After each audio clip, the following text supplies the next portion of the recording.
Well, it's a little different or it's not different at all, depending on your perspective of minerals, crystals, and what I'm going to talk about. So thank you for having me. If the jewelry television people in the back would like to come to the front, you'll enjoy the talk a lot more. They get bigger. The closer you appear, they actually get bigger. So welcome. So I'm a little bit of an unusual speaker here, and I don't really have one concrete subject to talk about. I deal in minerals and crystals, and I'd been invited into the show as the newest member of AGTA on the basis that, as we'll talk about from a certain perspective, I do deal in gems. I deal in gems and their origins, how they are found from the ground. But I hope you'll see that the theme through this talk is about the synergy in presenting your world and my world together, that we can help each other and we empower each other. And more importantly, we empower customers and collectors of gems or of crystals to feel better about what they collect, learn more about it, and come deeper into the markets by working together. So this is structured as a video, and we'll run through it. I'll pause it occasionally to talk. Logan, what do you see?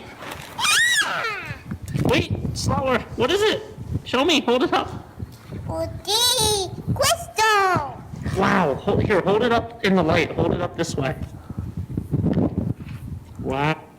Okay, so that's my, he was 5 at the time. That's my little boy, illustrating the thrill of discovery, pulling a crystal from the ground and realizing you're the first human being to hold this thing.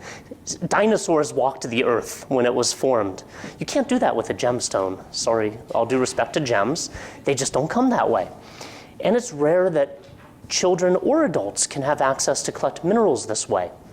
It's deeply inspiring. It's part of the gateway that can maybe get kids or adults into not just mineral collecting, but into science, into art, into beauty, into collecting things from nature that lead to them collecting gemstones and jewelry later in life. Most people don't have this opportunity as children, although this is, I can say, in Arkansas, anybody here can go and pay $20 a day to dig that.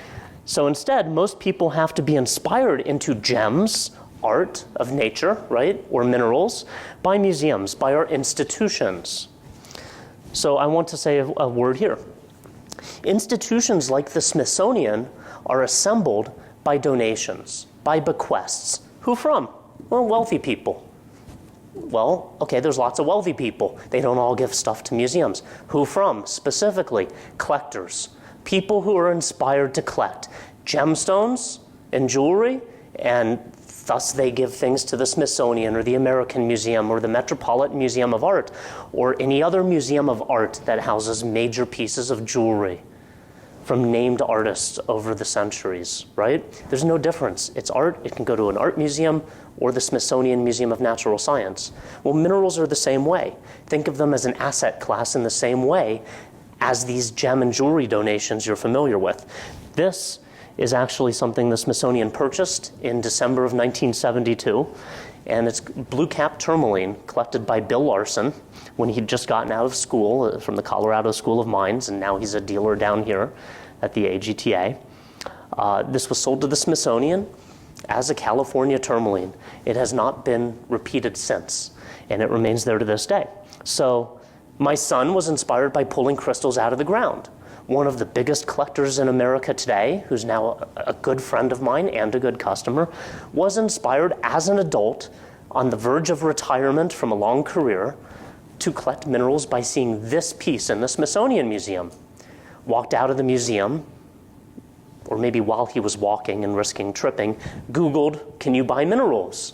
and stumbled into my website. So you never know where you'll be inspired, but if we don't have these things for people to see, no one will come into the field. And once they're into minerals, they tend to come in quickly and build up collections. People who are into minerals collect gemstones as well. Why not more people who are interested in gemstones collecting minerals? That's part of what I want to get to here. How can we empower museums and empower people in both our businesses to share these worlds so that there's more crossover and so that people who really like gemstones appreciate them more? People who really like minerals appreciate them all the more and understand that there's a tie-in. So this is our museum in Dallas. For those who haven't been to Dallas, this is a public museum funded with private money. So I'm going to talk continually about what I call the new way of presenting minerals as art through this talk, and how GEMS feeds into that in synergy. At the Perot Museum, we have minerals as objects of natural history, and we have gemstones as objects of natural history, and simultaneously as items of natural art. And you'll see how we did the gem hall. At the construction, the museum opened 6 years ago, we told them, look, you can't afford good stuff anyways. You can't just go buy this stuff, gems, jewelry, or minerals. They spent $180 million on the building. And that was all privately raised from our community. A lot of oil and investment money, but also collectors like me who believe in this mission to educate and inspire. So we said, look, spend the money you thought you were going to spend on objects for the mineral hall and give us an art gallery. Give us a gallery, not somewhere where there's rocks on a shelf, and we will give you beautiful things to fill it. Don't worry about it. So you see in the picture on the right, we have this amazing custom architecture in a natural history museum that looks like it should be in a modern sculpture museum of natural cubic pyrite crystals. And the gallery is designed to show like an art museum. As you can see, this is our gallery for minerals and gems. In Dallas, we are doing things differently. There's not minerals here and gems here. God bless the Smithsonian. It's an incredible exhibit hall, but they separate the two. I want to merge them. Show people how the gems relate to the crystals. If you have a tanzanite, put a cut tanzanite in front of it. It hits people on a gut level. They then understand, wait, that blue gem comes from that big thing? Where that big thing is the source of the blue gem? And so we get, I think, a very different feedback when you see the public coming to our museum. And we call this the Perot model. And in fact, I educate in China, and I work with the Chinese government to retool the museums in mainland China on a similar lines. Put aesthetics and beauty first, inspire people, and then they can teach the science.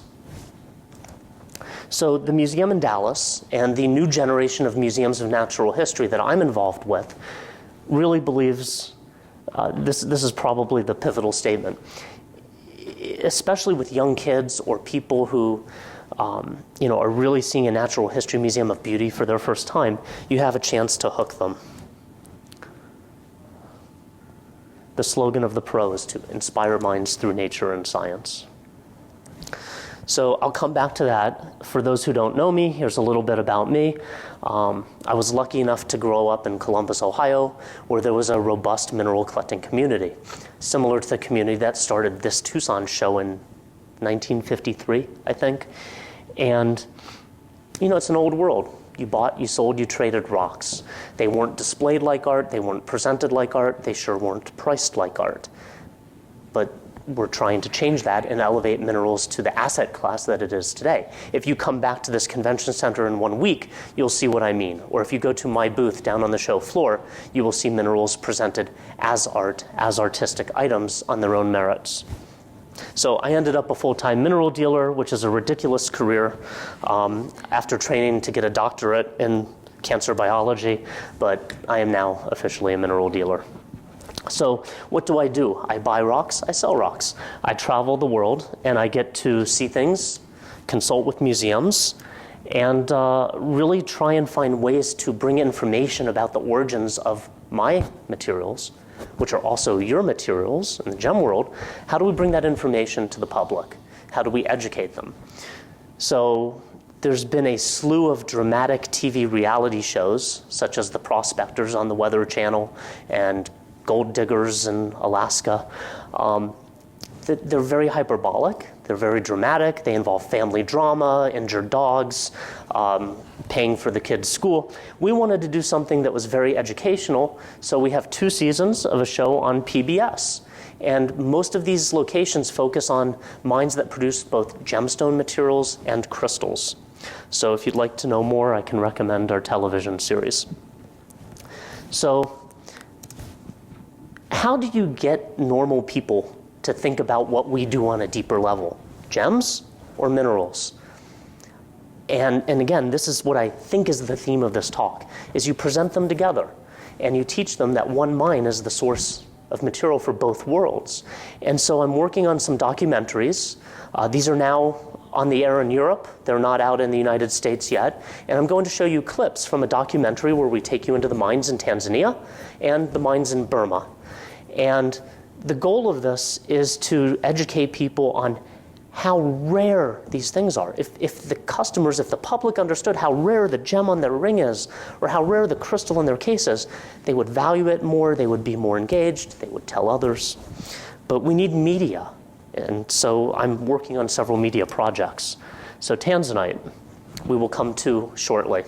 I do want to show you first a short video that we made for the Perot Museum in Dallas.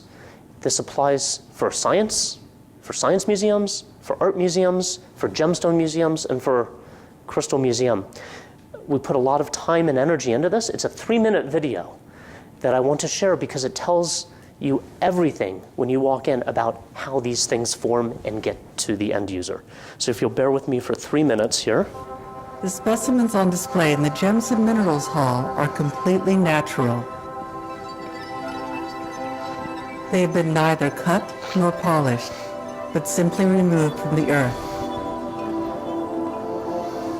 Rocks of all sizes, from pebbles to mountains, make up the Earth's crust. A rock is a mixture of naturally occurring substances, mainly minerals. Minerals form all over the world, consisting of chemical elements that make up everything on our planet, including oxygen, silicon, aluminum, iron, calcium, potassium, sodium, and magnesium. These elements combine to create the most widespread minerals, while other elements in smaller amounts make up the rarer minerals. The various colors of minerals come from tiny amounts of different elements in them. Minerals are mined for a valuable element they contain or a natural property they have. Some minerals are mined for their beauty and rarity. A gem is a mineral, but it has been cut and polished by humans. Within the hall, a cut gem may appear alongside its natural counterpart. All elements are composed of incredibly tiny particles known as atoms. The many different shapes of minerals are known as crystals. Their unique appearance is a result of how the atoms that form them naturally stick together. Minerals grow in open spaces within solid rock known as crystal pockets. These natural hollow spaces range in size from smaller than your hand to as large as a cave. Most minerals form when hot liquids in the Earth's crust cool, just as ice forms when water is cooled below its freezing point. The more space and time that minerals have to form, the larger the crystals that grow. The definition of a mineral is any naturally occurring inorganic crystalline solid. There are about 3,000 different species of minerals, and new ones are discovered every year. Make your own discoveries here as you explore the Gems and Minerals Hall. So again, I don't think there's anything like this out there where well, thank you, I didn't make it, the museum did with our guidance, but I don't think there's another product out there where you can educate such a broad variety of people who might walk into your museum or your jewelry store or JTV, for those who are from JTV, or my gallery. And again, it's all about showing that these things come from the same places. So now, as I said, I'll show you clips and selections from several of the video projects we're working on. Each clip is about 10 or 12 minutes, give or take. So let's see when this starts. We're working with friends of mine. Some of you may know Brice Gobin, who now lives in Mauritius. He got his start as a mineral dealer in French Morocco and then in France and Africa. And Brice is now a gem dealer on the side as well as a mineral dealer. He made wonderful connections with Tanzanite 1 that controls a large part of the Tanzanite mining deposit and secured permission for the first time for a professional Western film crew to go down into the Tanzanite mines, film it for release. So Brice is the narrator. We're in partnership with Cartier of Paris, was the major sponsor. I was the minor sponsor. And this was filmed by Paul Terrell out of Paris. So this is dubbed for English, and it's still a little rough, but bear with us. These amazing crystals can be found in the four corners of the world. In the north of Tanzania, a few miles from Kilimanjaro, the highest peak in Africa, one of the most beautiful precious stones can be found. And you're getting to see Tanzanite. this before it comes onto US TV with a fully dubbed version. Again, about a 10 or 12-minute clip. Brice Gobin is a trader who visits mines all around the world to source the rarest minerals and gemstones, which That's he will very present dramatic. in a few weeks at Tucson. This is why he has come to meet the management of the Tanzanite One Company at the Marilani site, a few miles from Arusha, the country's second city.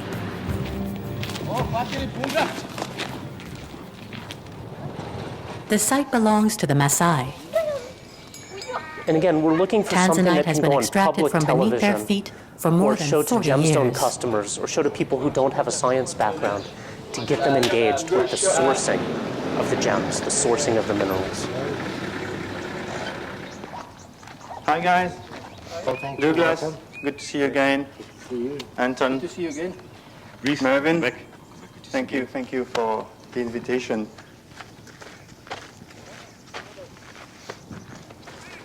This looks easy, like you just walk up and go in the mine. The truth is, he waited So, 3 how weeks deep are we going for now? the discovery, that you're going to witness On the vertical, real we're going discovery. about 700 meters on slope distance.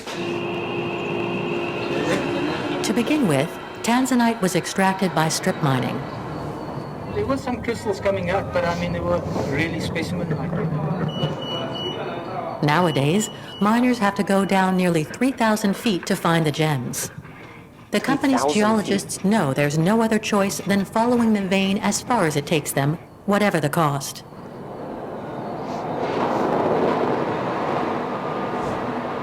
It takes more than half an hour to reach the new crystal galleries that have been recently blasted. But they can never be sure what nature will yield. They may find fabulous specimens or inferior pieces. This pocket ripped open overnight looks quite promising, but the selection criteria for gemstones destined for cutting are very strict and leave a lot of waste.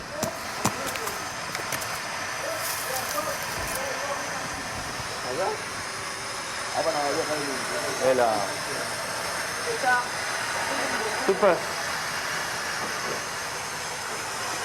Quality of your production is very important. You can produce a huge amount of carats, but you need to have the carats together with the quality of the tanzanite. We're talking about the color and then the clarity also, which is very important. Of course, then cut coming into it, but for us at the mining stage, those are the two most important factors. It's a big block. Pin them anyway. More? This actually is not staged. This literally happened live, him getting into the mine when they said really they hit a incredible. pocket overnight, not knowing what to expect. Tanzanite has incredible Turns out to be very trickleism. good. It's the only gem This in is the world that literally has that their real trickleism. voices as it It has a happens. burgundy color. This one's relatively blue. It has some brown. There are some big bits inside that are real gems. Quelle expérience? What an experience. C'est éprouvant. It was tough, but very très interesting. intéressant. Beaucoup de chance. I was very lucky today to be in the right place at the right time. It's quite exceptional. On a eu la chance de We were tomber lucky to sur hit a une pocket. poche. Donc c'est quand même, It's pretty incredible to be there just at the moment when they find a pocket. et puis, You can scrape away with the miners and try to see if there are any nice crystals. il y a pas beaucoup de gens. There aren't a lot of people in the gemstone trade who come to the source. Comme moi, je le At least that's what I do. fais à moins 900 mètres. We descend 3,000 feet. We share the same tough work as the crew. Des équipes avec les Then we have a little fun with the stone finder. In the right place, at the right au time. bon endroit au bon moment. This passion for gems, which he has shared with his brother Christophe since the age of 12, was handed down from their father. He taught the boys to detect the quality of the crystals. Contrary to what some might think, the nice gemstones destined for the jewelry market are not necessarily those that the mineralogist would consider a great find. Les collectionneurs veulent Collectors want intact, natural crystals. naturels. And if the crystal is damaged, it cannot be used as a mineralogical sample for the collection. In that case, it has to be used for the gem market. Precious stones are above all destined for the jewelry market, which is much bigger. The difference between gemstone market and the market for minerals is whether the crystallized rock is broken during extraction. Because as each stone grows, it forms a perfect crystal. And once this crystal is broken, it's destined to be cut. And so goes the gem market.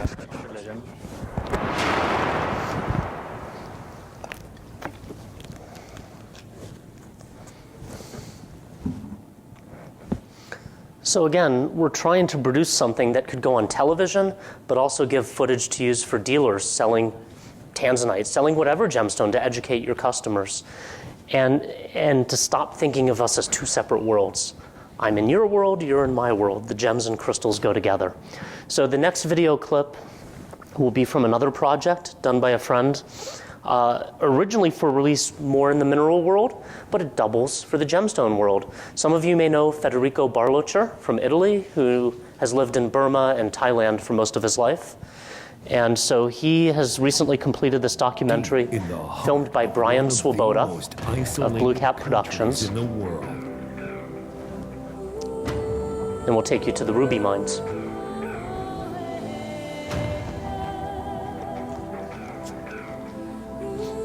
Lies a legendary valley few Westerners we turn the volume up a little bit? seen. A valley where the past has been shrouded by secrets. Where the spirit of mankind has fallen and soared.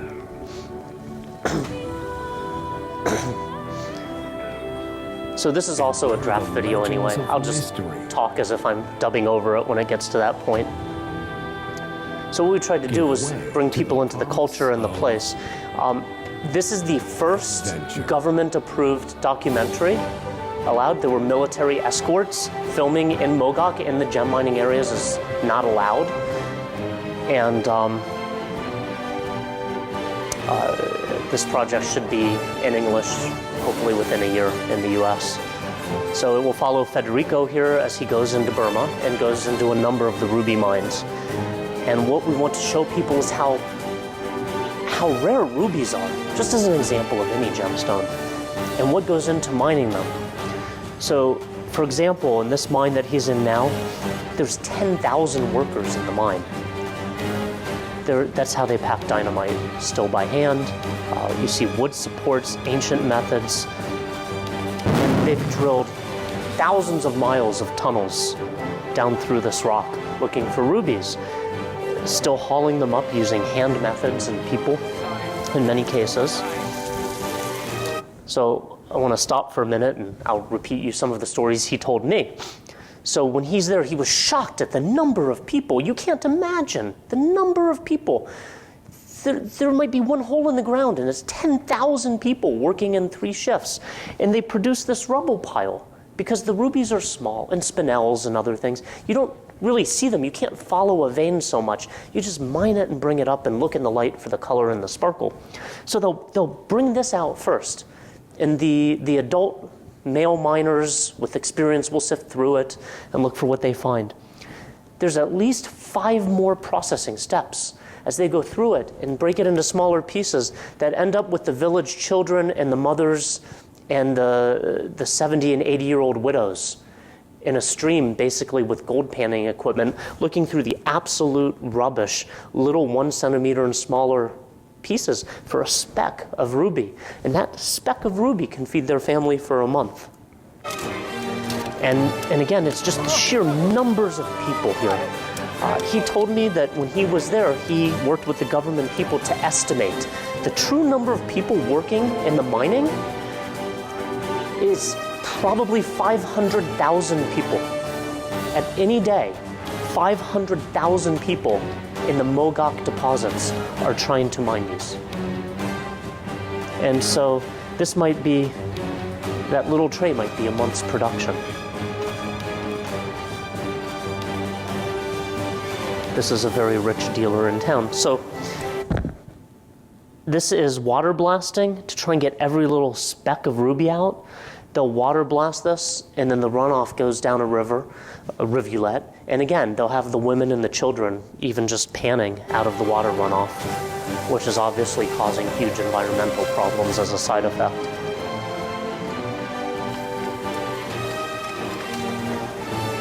This is a shaker tank to separate pieces of rock by size and weight for the sorting. This is, as I said, people will spend their whole day looking through this rubble pile for little specks.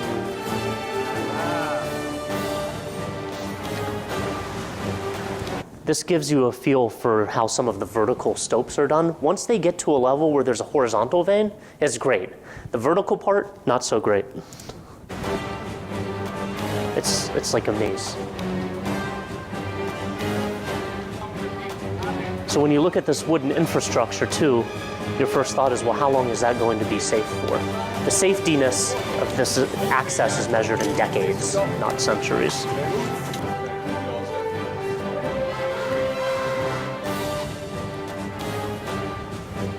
One of the dealers in town. So essentially, this will be, hopefully by next year, an hour-long documentary on what it takes to mine these, how they come to market. And again, since he's a mineral guy in my world, part of the focus is showing you the crystals before they're cut and how rare they are in the ground.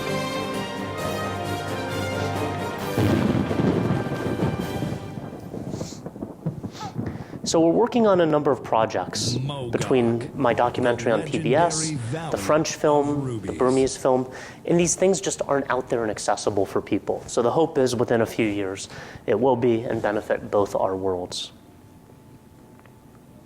So now that we've seen how these things come out of the ground, I want to talk a little bit about minerals and why it's worth mining for minerals as opposed to gems. So if you look at this price chart, in 1972, what do you think they were mining for? This is the White Queen mine in San Diego County, California. It's next door to the Himalaya mine, which was owned by Bill Larson and produced millions of dollars of gem rough of tourmaline, particularly rainbow tourmaline, before the heyday of Brazil. What were they mining for? Were they mining for expensive minerals? No, look at it. That thing sold for $8,000 the day it was mined. You can't afford to run a mine for that. Needle in a haystack. They were mining for the gem rough and the flow of the gem rough. And what I want you to understand as I go through this talk and as you see price charts like this is the modern era of mineral collecting from my world has driven a change where now we as mineral collectors value the great specimens so high, we can pay millions of dollars to renovate an old gemstone mine for the mineral mining, for the specimen collection. So now in the modern era, we're going into old mines in my field, my colleagues and friends and competitors, and opening old gem mines for the specimens. The byproduct is the gemstones. Maybe you can sell the gemstones and pay the cash flow or some of the costs. So this is something people don't realize. In 40 years, between 1972 and now, during Bill Larson's lifetime of mining the Himalaya mine, that was illustrative of what's going on in other mines too. The price chart has flipped. And the specimens, my world of beautiful natural art, are often worth more than the gemstones. Now the minerals pay for the mining. So I will show you a few price charts. And this is for a book that I'm working on that's not published yet, where I'm trying to track down auction records for pieces sold at auction, and also go through the price provenance of famous specimens in our world that are well known to collectors to try to show people the real data that's in my head, in dealers' heads, but has never been shown. It's a secret weapon of the dealers. So every point on these charts is something I can verify with people who are alive, get them in the same room, and confirm. These are valid data points. Since the time I made this in 2013, the piece has sold again for yet a higher price point, and it's valued at closer to $10 million today. So that tourmaline, it's about 6 inches tall, and that's worth more than the sum total of 10 years of gemstone production from that mine. I'll give you just a few more examples, and then we'll switch to other things. Let's take gold. Everyone knows what gold is worth. There's a price per ounce. But when it's beautiful, that goes out the window. Minerals have no relation to their gemstone value. Gold has no relation to its gold value.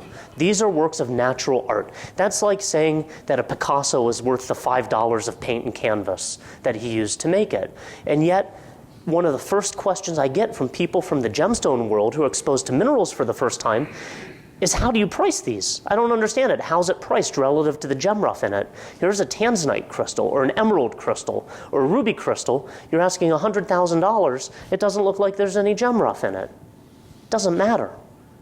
It's beyond gem rough. It transcends the intrinsic value. The gem crystal and the gold, by the same analogy. So this is a famous piece called The Dragon that's in the Houston Museum. The museum was offered $15 million for this piece to go to a museum in the Arab world, and turned it down. But again, just to show you the kinds of values that are commanded by great minerals today. I think we have two more. Okay, topaz. Everyone knows topaz. Natural pink topaz is very rare. In all of the mineral collecting world, there are perhaps 3 or 4 famous specimens that have been around for 20 years that came out of Pakistan, and it's from the Gilgit-Shigar Valley area. And nothing great has really come since the 90s. And so if someone comes in and they want to build the best collection or have important gem crystals, there's only so many you can buy. So this is what happens to the price chart. So I spent years accumulating the data points. These are real data from real people who I know and spoke to. I handled it twice. I handled it when it was 100,000 and I thought I was very smart and sold it for the quick 110,000. And then I handled it again when it was at the 200,000 data point. And it just goes to show you, our Van Goghs are like the Van Goghs in any other art world, like a Van Gogh painting, or like the Van Gogh equivalent in the gemstone world. The finest minerals appreciate as an asset class the same way the gems would, or a painting, or an Elizabethan antique. And again, when you see the prices for the specimens, you can understand how that drives new efforts at reopening old gem mines. I will now come back to our museum in Dallas. And again, repeat what I think is the theme for this talk, that there is a synergy between gems and minerals, and that if people understand the origin of the minerals and the crystals and appreciate them more as an asset class, it helps all of us. Our fields empower each other by cross-pollinating. And so our hall is more like an art museum, and within that art museum, you see a display of crystals and gems together. So the hall was just refreshed. This is Lyda Hill, who's the daughter of a family that established Hunt Oil, who is our big patron for helping make this the world's best exhibit of minerals. We added birthstones, we added gems to go with the gem crystals, and they're really engaging. People will stand in front of the case for 20 minutes. But again, it's in the context of an art gallery. I particularly collect Chinese minerals. So again, we're looking to educate people softly. Pull them in with beauty, pull them in with something inspiring, then you educate them. So for example, this is a giant stibnite cluster from China. It's about yay big, about 3 feet across. It weighs 300 pounds. It's really imposing in person. It looks like a cluster of swords. People can't believe it's real. And then there's a little signage. Yeah, it's from China. It was found in 2003. It's real. This is the ore of antimony. It's worth about a penny as ore, this giant specimen that weighs more than me. But as a specimen, it's worth $1 million or so. And historically, stibnite actually has a tie-in to cosmetics and makeup. The ancient Egyptians and Chinese used crushed stibnite for the eyeliner and powder. If you look at the famous pictures of Queen Nefertiti in the tombs of Egypt, that's crushed Chinese stibnite that would have been transported from China that they're using for eyeliner. And the very word alcohol derives from the Arab word kol, which derived from crushing and distilling the antimony out of stibnite. So it ties into beer and wine. And you can tell that to people once they're inspired by the beauty. So you get them to stay in the museum through the beautiful objects. So now let's tie into Tucson. Who in the audience is aware of this project? Anybody yet? A little bit? So January 2020, The newest museum in the United States will open right here in Tucson. It's a community partnership of the city of Tucson, the county of Pima, the state of Arizona, University of Arizona, and the mineralogy department of the University of Arizona, backed by collectors like me who are raising money and providing loans, and Alan and Alfie Norville. It is named in honor of Alfie Norville, who was the brains behind the founding of the JCK show across the street here. And it is, naming rights were given in honor of her by her husband, GJX, sorry. Did I say I'm not from the gem world? GJX. So this will be right here in Tucson. And because the money came in initially more from the gem side, this is a flip from what we proposed this as 5 years ago. It was initially a mineral and gem museum. Now it's a gem and mineral museum in terms of gem first, but it's both together. It's going to show a hybrid synergistic model of how these two fields interact with each other. And that will open here very shortly in the old historic landmark of the Pima County Courthouse building. So I think people will be surprised. The Smithsonian is loaning some of the exhibits giant gemstones for our opening. I did want to compare what we're doing here in America with what's going on in China. So in China, President Xi Jinping said some smart words. He said, you know what? Countries need museums to be respectable. We're not respectable enough. Chinese museums are behind. Chinese museums aren't as good as Western museums in terms of natural history. And he was right. And so there's a huge museum building initiative in China. The Shanghai Museum is only one of 200 museums that are recently built, being built, or in the planning process in China. This is a huge museum. I think it was 100,000 square foot in a very modern style.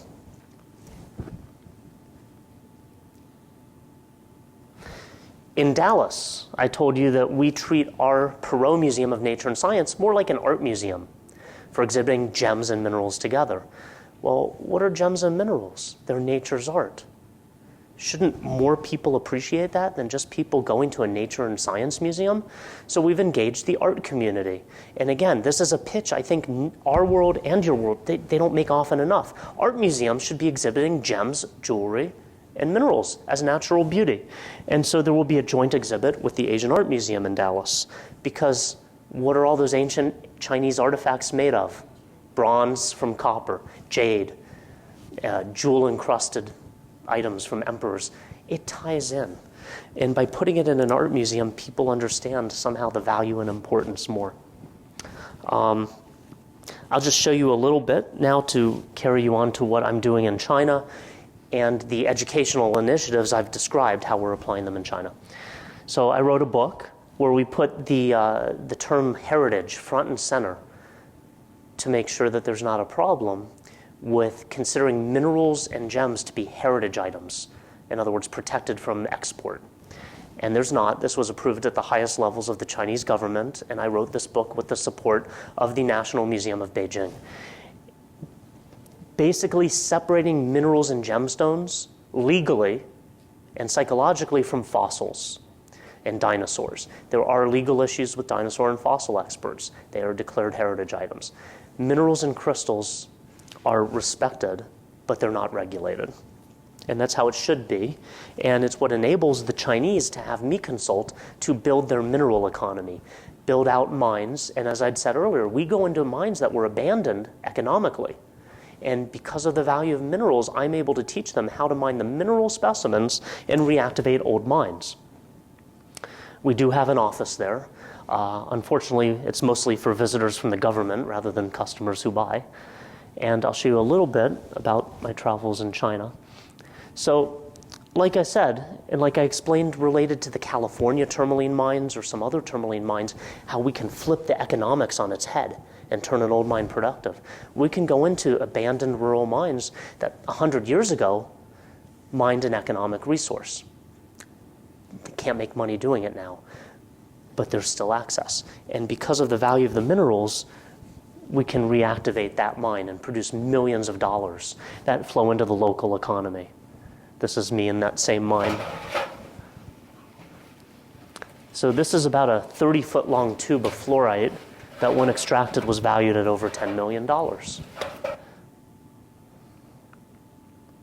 Not a gem crystal, but you get the idea. You can do this in gem mines too.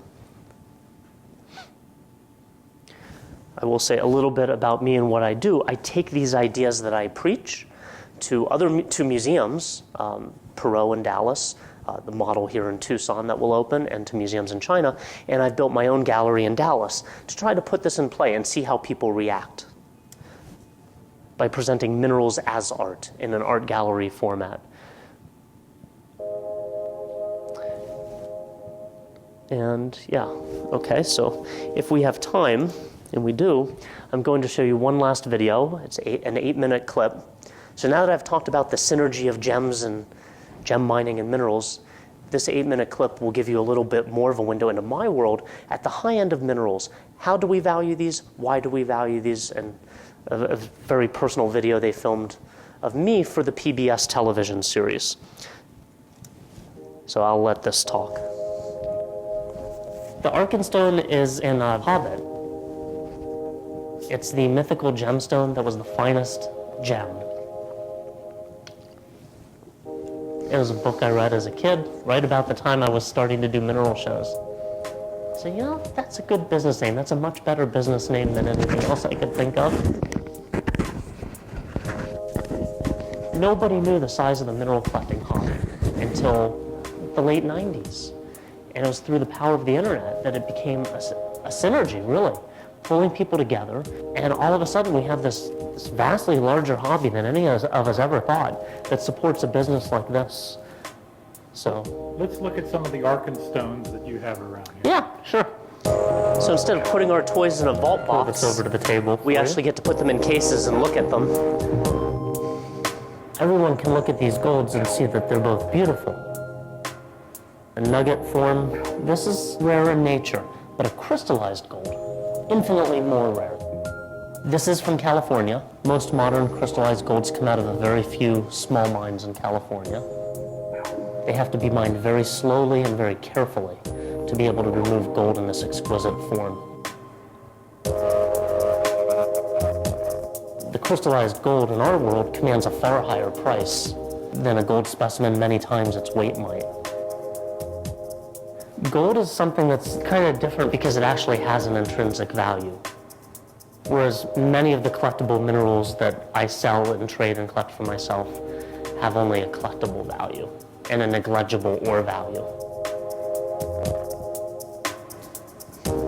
Among the most classic of those, things that always, I think, blow new people away are these wire silvers.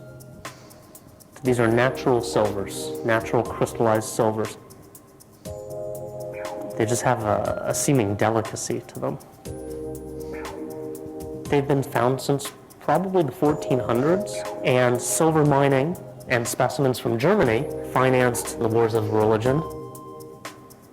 Most of these were melted down for coinage, and very few specimens actually survived. I think people can relate very easily to metals like silver and gold, but actually the more valuable specimens in our world are things like azurite. For us, they're beautiful specimens that are worth way more than their ore value. Think of minerals as like an art form. This is a piece of art. We're looking for sculpture, we're looking for artistic beauty.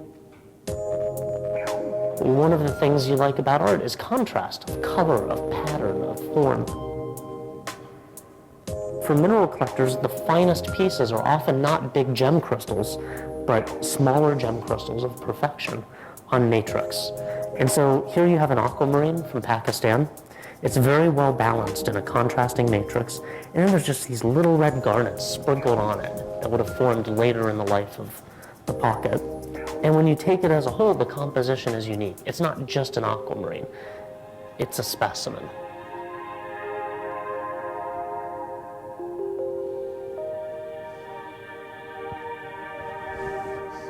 Think of these things as specimens. Think of them as compositions. You're not looking for rocks, you're not looking for crystals, you're looking for a specimen.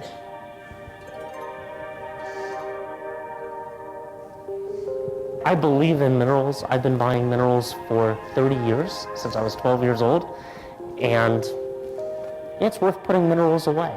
The patterns of what comes out of the ground changes over time. Old inventory, frankly, only goes up in value. So I'm gonna interrupt myself here. That last rock, I love it so much. I sold it in a pinch. Remember when things went to heck in 2008, 09, and stocks crashed? So what's the quickest way you could get money?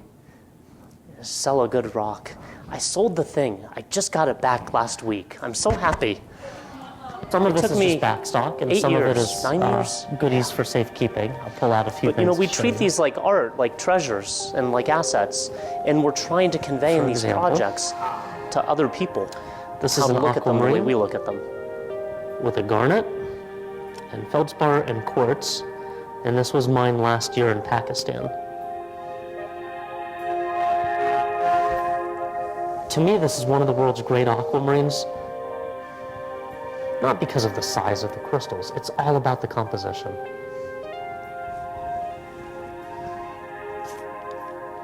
That, to me, is sculpture. That's natural.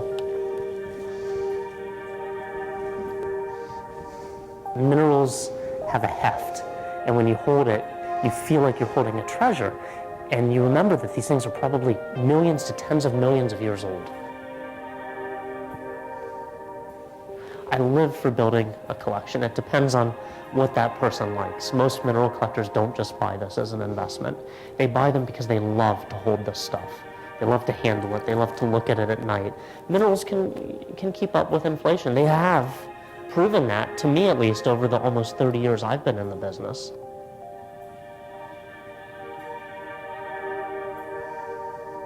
I've been interested in Chinese minerals for almost 16, 17 years now. The piece is about this big. In the Western world, minerals have been collected for hundreds of years.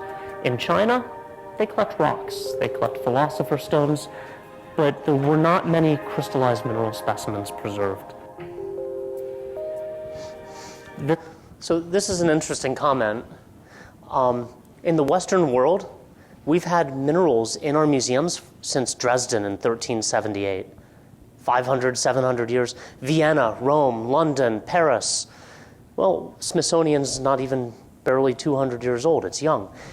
If you think about it, and there's a body of historians that are coming to this conclusion, having some of these objects in the museums in the Western world are perhaps what inspired young people to get involved in the sciences and look at nature in a different way than happened in the Eastern cultures, for example, China or India. Why did their materials sciences never develop as fully as ours? Why did we have the Industrial Revolution first when they had a head start of thousands of years in India and China? And there's a theory of thought that the museums that we had in the West that were started by royal families and made open to the public, particularly Vienna, London, Saxony, Rome, Paris, these inspired schools of mining engineers. Many of those generations of miners collected the minerals. The minerals went on exhibit in the museums, and people were inspired to become scientists. Marie Curie in France, any English scientist you name, went to these museums and saw them in their youth. So the point that I just made is one that we talk about in China extensively with the government there. How do we take their existing museums and make them more engaging to draw people into minerals who might be future scientists, and then for me also they might be future customers and collectors. This is a stibnite, and so this is the stibnite that's now in our museum. Things like this would have been scraped off the wall and smelted. This is the commercial ore for antimony. It's worth money, maybe $2 a ton, but money. And they would have scraped it off and smelted it, and the world would have lost these beautiful treasures. But it's really only a matter of 10 to 15 years in most places in the world between destruction of this kind of thing and preservation of these pieces to go in galleries like this. Because of the internet, people in the source countries came to find out another side to these things. They understood they had much more value as collectibles, as a natural art form.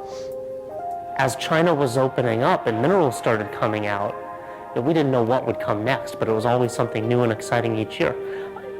It's like that in every country for minerals. Unlike art, where the great masters, they already painted and they died, we have something new every year. And it changes, even within a mine, year to year, right? You find something different. Or even the emeralds from one year will be subtly different from emeralds from another year. And part of the thrill with China was we saw that effect times 200 different locations.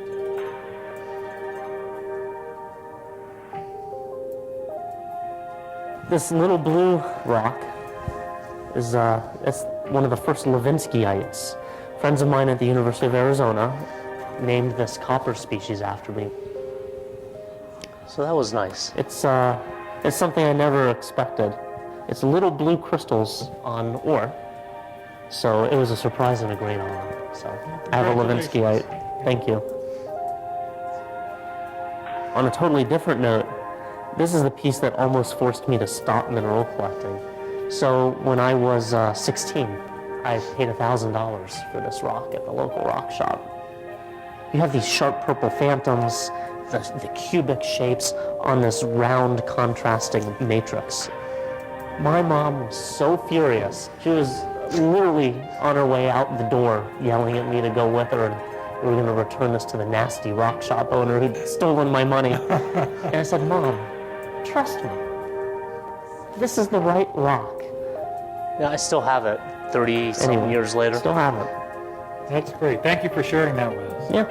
Thanks for coming. So I will end with a few parting shots of the new gallery that we have built in Dallas. Again, showing you the merger of art and minerals. If you present these things as art, they are art. And they go hand in hand with jewelry and gems. And some of you may know Paula Crevichet, who graced us with her presence at my opening. We had a big opening party, and again, minerals, art, gems, crystals, it's all together. It synergizes, but we don't use each other's worlds to empower each other enough. And so if there's a theme of this talk, it's that we need to do more of that. And I'm open to ideas, and we're certainly trying to do so in Dallas. And when you see the new museum here in Tucson, you will see that it reflects my hybrid approach to using both worlds together. If you ever come to Dallas, you're welcome to visit. We've started to make publicity pairings now with Paula and her artwork that really emphasize visually the collaboration between nature and man to turn natural art into man-made art and jewelry.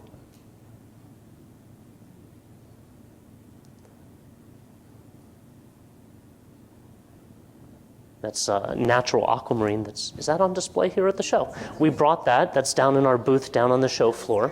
Yeah, the natural cross. If they'd find me a Star of David, it would be great. And that's from Pakistan with a 250 carat Santa Maria aqua. What was it? 450. Okay. So I want to end with one comment here. Some of you may know Ray Zychek, the proprietor of Equatorian Imports, the Emerald Company. They're based in Dallas, and I had the pleasure of getting to know Ray before he retired and getting to know his family. And I was not with a big gallery at the time. I was a small dealer.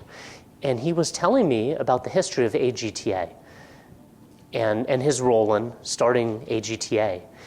And I never imagined I would one day be here as a member of AGTA and speaking.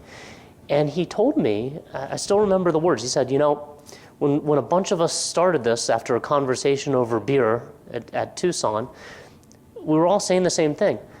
I don't understand it. How are colored stones the poor stepchild to diamonds? They're so beautiful. They're so collectible. Lots of people in the public should want them. Why don't they buy them? Why are there so many barriers to people learning about and buying colored stones? God, the market could be huge. And people just complained about it for a few years. And finally, after enough beers, someone said, hey, Ray, why don't you write a check and incorporate an association? And AGTA came to be. And look at the changes in 40 years that were inspired by AGTA, how it promotes colored gemstones to the public, how it teaches, how it educates, how it gives them a story. And a great slogan. I wish I could copy it.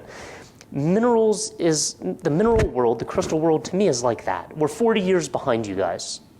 But I still think we have things to offer each other. And so that's what we're trying to do. So thank you. That's my talk.